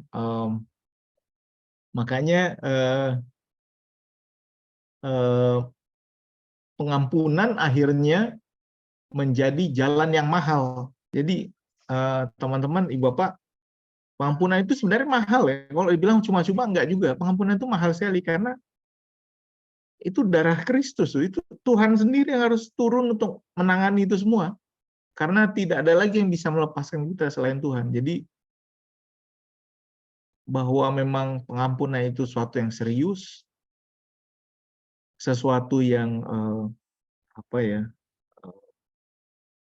sesuatu yang tidak mudah, itu betul sekali, dan bahkan mahal karena dibayar dengan darah Kristus. Jadi justru Allah mau menanggung orang-orang berdosa, dosa dari kita dengan darah Kristus, dan dia selalu menekankan bahwa pembalasan adalah urusanku. Jadi gitu Ibu Bapak. Jadi Tuhan selalu bilang pembalasan urusanku, itu bukan urusanmu. Pembalasan, tinggalkan pembalasan pada aku. Itu juga yang membuat kita tidak membalas dendam. Gitu. Jadi tidak membalas dendam, melepaskan kemarahan adalah bagian juga dari pengampunan. Kira-kira begitu, Bu Malni. Iya Pak, terima kasih. Di kolom chat masih ada beberapa pertanyaan, mungkin dijawab dengan singkat saja Pak. Oh, masih ada juga yang masih ada 15 menit lagi Pak untuk waktu kita. Ya, baik. Ini mau Ibu ya GG, Pak GG? Oke, baik Pak. Terima kasih Pak Binsar, izin bertanya. Ini yang saya mau tanyakan Pak, soal tadi Bapak katakan bahwa sampai hari ini juga masih belum jelas apakah bahwa titik akhir dari sebuah pengampunan adalah rekonsiliasi, begitu Pak ya. Saya mencoba melihatnya seperti ini Pak.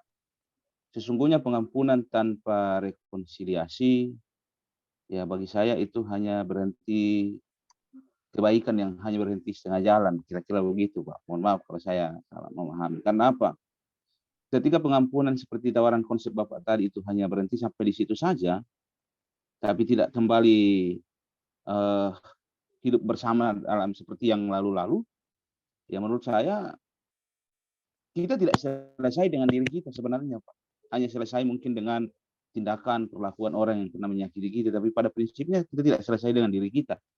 Sementara izin Pak, saya mengingat kembali mata kuliah kami dan Pak John kemarin bahwa sesungguhnya puncak tertinggi adalah hermeneutik, itu adalah pengertian kita atau selesainya kita dengan diri sendiri. Saya melihat bahwa ketika pengampunan hanya berhenti, sebuah hal hanya berhenti pada pengampunan, rekonsiliasi, itu sesungguhnya kita tidak selesai dengan diri kita sendiri, hanya selesai pada orang lain. Seperti itu kira-kira Pak. Terima kasih. Ya, baik. Saya langsung jawab ya, Ibu. Ini ada 2 lagi nih yang selain Pak GG. Ada 3. Jadi memang pengampunan ini harus kita lihat dari tidak satu modelnya. Karena ada pengampunan personal, ada pengampunan personal yang disebabkan oleh komunal, ada pengampunan antar komunitas, dan lain sebagainya. Jadi bahkan ada pengampunan politik misalnya. Pengampunan politik juga ada, misalnya amnesti. Amnesti itu pengampunan politik. Jadi tiba-tiba dibilang, oh kita selesaikan masalah ini, seolah-olah tidak pernah terjadi, tidak ada lagi tuntutan. Amnesti adalah pengampunan politis. Bahkan kita semua disuruh untuk menganggap bahwa kejahatan itu tidak pernah terjadi. Nah, pengampunan dalam level personal yang menimbulkan luka yang sangat dalam, menurut saya harus ditangani dengan lebih berhati-hati. Karena contohnya, seorang anak yang mengalami kekerasan seksual dari orang-orang terdekatnya misalnya, bagaimana cara menyuruh dia berdamai dengan pelaku kekerasan terhadap dirinya. Atau korban perkosaan, bagaimana caranya menyuruh dia berdamai dengan pelaku yang melakukan itu. Kalau dalam level personal seperti ada yang melukai saya, lalu saya bisa maafkan dia, lalu kami bisa kerja sama lain lagi, itu bisa terjadi. Atau misalnya dalam level komunal malah bisa terjadi. Misalnya suatu saat nanti Presiden Zelensky dan Presiden Putin bisa ngobrol, lalu mereka bilang, oke, kita kembali hidup damai seperti dulu. Tapi yang tidak bisa melepaskan ini kan pasti rakyatnya. Ingatan itu akan jadi ingatan trauma kolektif yang sewaktu-waktu akan muncul kalau mereka sedang marah. Makanya kita bisa marah, Ibu Bapak, atas sebuah ingatan yang tidak terjadi pada kita. Contohnya, dulu nenek moyang dia menindas nenek moyang saya.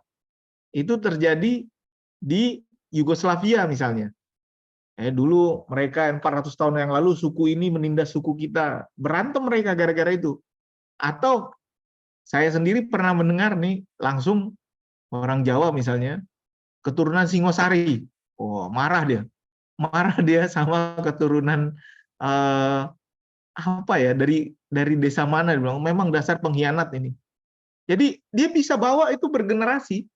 Kami orang Batak bisa sampai berantem marga-marga, Pak. Kalau pernah dengar marga Simanjuntak, beda kerbau depan dan belakang, sampai sekarang masih nggak bisa gabung mereka. Itu pertengkaran yang tidak dialami tapi diteruskan ingatannya sehingga dia tidak selesai.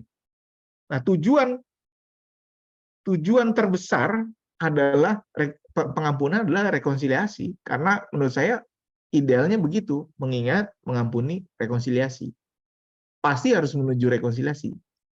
Cuma mungkin rekonsiliasi ini apa gitu. Jadi saya waktu saya melakukan ini juga ya, sedang melakukan penelitian kecil-kecil juga soal rekonsiliasi. Misalnya Afrika Selatan ternyata bukan rekonsiliasi, karena Afrika Selatan tidak pernah ada dalam situasi konsili orang kulit putih dan kulit hitamnya. Jadi mereka sebenarnya menciptakan situasi baru karena mereka tidak pernah damai sebelumnya. Tidak ada konsili. Indonesia tidak pernah rekonsiliasi, Ibu Bapak. Tidak pernah kita ada di bawah satu presiden sebelum disebut negara Indonesia. Yang ada adalah raja suku-suku. Jadi kita membentuk Indonesia ini sebagai sebuah negara baru, bangsa imajiner Indonesia ini. Tapi kita mencintai Indonesia sehingga kita bilang, oh ya, Indonesia adalah persatuan kita. Jadi ada yang konsili, ada yang rekonsiliasi. Mungkin itu yang nanti saya akan lihat bahwa kemana arahnya ya. Saya juga idealnya sih rekonsiliasi, ideal. Itu yang ideal. Tapi gimana cara menuju situ? Apakah perlu pengorbanan seperti Kristus lagi supaya semuanya bisa rekonsiliasi? Siapa yang harus mengorbankan diri? Nah, itu yang pertanyaan menarik, Pak. Nanti tunggu tanggal main penelitiannya, Pak. Lalu Pak Denis, pengampunan bisa terjadi? Ya, itu yang tadi juga saya setuju karena memang itu yang menjadi tema penelitian saya.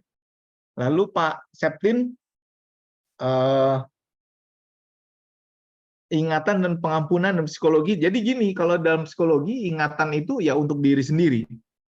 Jadi dalam teologi harusnya itu untuk memperbaiki relasi. Makanya ujung idealnya adalah rekonsiliasi. Jadi dalam psikologi lebih besar mengingat itu dilakukan untuk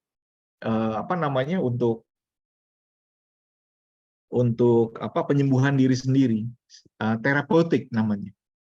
Jadi untuk terapi diri. Tapi untuk kekristenan sebenarnya pengampunan itu bukan cuma untuk saya, tapi juga untuk korban, untuk pelaku, sehingga dia juga bisa merasakan kasih Tuhan. Ya itu tantangannya lah ya, besar sekali. Untuk Ibu Evi,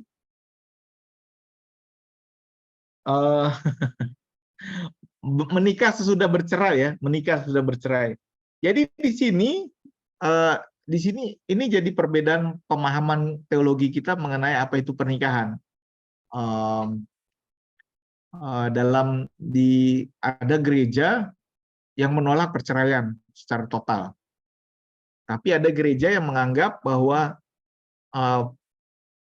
pernikahan kembali sesudah perceraian adalah bagian dari pertobatan. Jadi kita tidak mengurus perceraiannya, tapi kita memberi kesempatan orang untuk bertobat.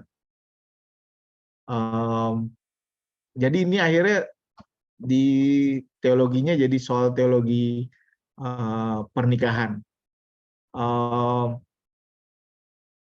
Ya, apakah kasus perceraian atau pernikahan kembali itu soal pengampunan? Ya. Jadi kalau kita mengatakan orang boleh menikah lagi sesudah bercerai, yang harus dilakukan adalah langkah-langkah pastoral, tapi juga memberikan kesempatan bahwa orang bisa berubah, orang bisa bertobat. Nah, di situ nggak ada rekonsiliasi tuh. Itu nggak ada pertobatan tanpa rekonsiliasi. Dia malah membentuk konsili baru dengan menikah dengan orang lain. Ini juga menarik, Ibu Bapak, karena ya Tuhan aja mengampuni, masa kita tidak? Tapi memang pertanyaan selalu sejauh mana kita mengampuni. Misalnya di dalam kasus pendeta ya, Ibu Bapak, kami cerita pendeta yang melakukan kesalahan gitu, fatal, lalu dicabut kependetaannya. Ibu Bapak. Lalu kami bicara soal apakah, lalu dia datang lagi, lalu dia minta ampun dan minta dipulihkan lagi. Dia menunjukkan sudah bertobat dan lain sebagainya, sudah ada perubahan dan lain sebagainya. Lalu apakah itu berarti dia bisa jadi pendeta lagi? Dalam diskusi kami, waktu itu saya bilang pengampunan tidak berarti dia dikembalikan ke statusnya sebelumnya, bahwa kita mengampuni, dia tidak lagi dihukum, ya, tapi pengampunan tidak berarti dia bisa melakukan tugasnya yang lama, karena dia tetap menjadi orang yang bebas, tapi kalau dia mau memulai lagi, dia harus kembali mengulangi proses yang dulu pernah ditinggalkannya. Gitu. Jadi tidak membuat dia kembali lagi ke tugasnya, tapi membuat dia boleh mengulangi lagi prosesnya. Gitu kira-kira artinya. Saya rasa itu jawaban-jawaban dari saya, Ibu Bapak. Terima kasih banyak untuk diskusi yang sangat menarik ini, yang membuat saya juga banyak berlatih juga dan berpikir. Terima kasih untuk Pak John yang mengajak saya, dan teman-teman. Saya lihat ada Pak Datu nih, udah ada aja di sini sekarang. Kemarin di Surabaya. Jadi terima kasih untuk, halo Pak. Ya, Pak Datu. siap Pak. Jadi terima kasih untuk kita semua.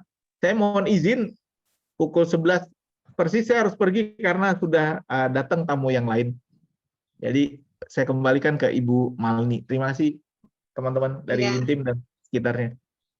Iya, terima kasih Pak untuk pemaparan materi yang sangat luar biasa untuk kami sekalian.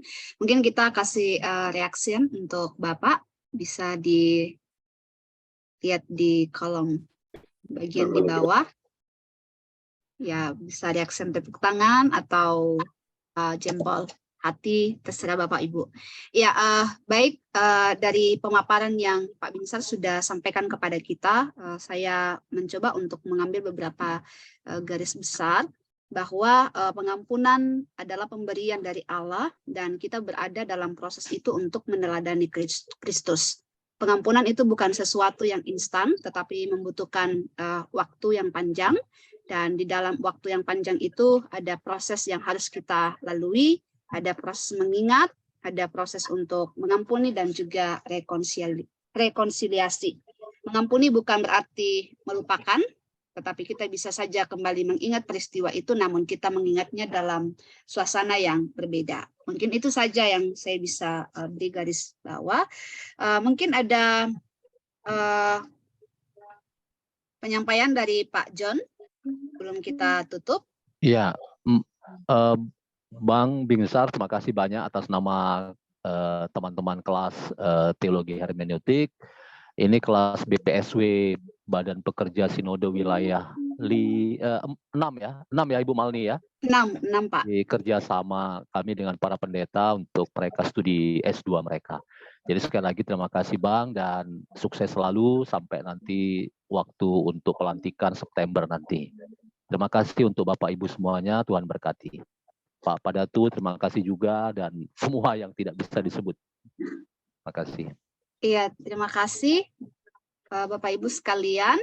Sebelum kita masuk dalam penutup, saya minta kita untuk mengaktifkan kamera. Kita akan foto bersama terlebih dahulu. Ini ada 3 slide ini. Ya, mohon ditahan-tahan senyumnya. Ya, saya mulai di... Maaf. Ya, kita mulai di slide pertama dulu. Oke. Slide berikutnya.